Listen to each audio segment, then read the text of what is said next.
Viral di media sosial, video penjarahan massal terhadap mobil pickup bermuatan bawang merah di Ponorogo, Jawa Timur. Dalam video tersebut terlihat dengan jelas bagaimana sekelompok warga menjarah bawang merah dari mobil pickup tersebut. Video penjarahan itu pertama kali diunggah oleh akun @arifuna di TikTok.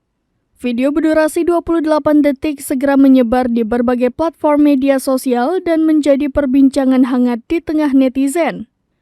Selain itu, si pemilik bawang Suyanto hanya bisa mengikhlaskan bawangnya diambil warga.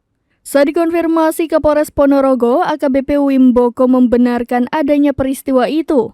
Menurutnya, peristiwa itu terjadi saat kirab budaya Bantaringin di Pasar Sumoroto, Kecamatan Kauman, Kabupaten Ponorogo, Jawa Timur, pada Selasa 15 Agustus 2023. Acara itu bahkan turut dihadiri oleh Gubernur Jawa Timur Khofifah Indar Parawansa. Peristiwa penjarahan bawang merah di Ponorogo yang menjadi berita viral akhirnya sampai ke telinga Bupati Ponorogo Sugiri Sancoko.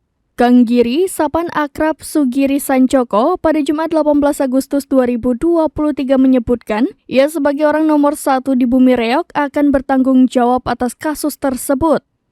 Kang Giri juga meminta maaf kepada pemilik bawang merah yang dijarah.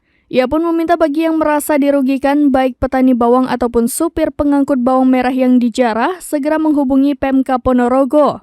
Namun, kasus viral penjarahan bawang merah ini berakhir damai setelah pihak yang dirugikan menyatakan memaafkan warga. Ia pun tak mau diganti sepeser pun kerugiannya oleh pihak panitia maupun pemerintah Kabupaten Ponorogo. Dari informasi yang didapat, kerugian yang diderita akibat penonton kirap kurang lebih 4 juta rupiah.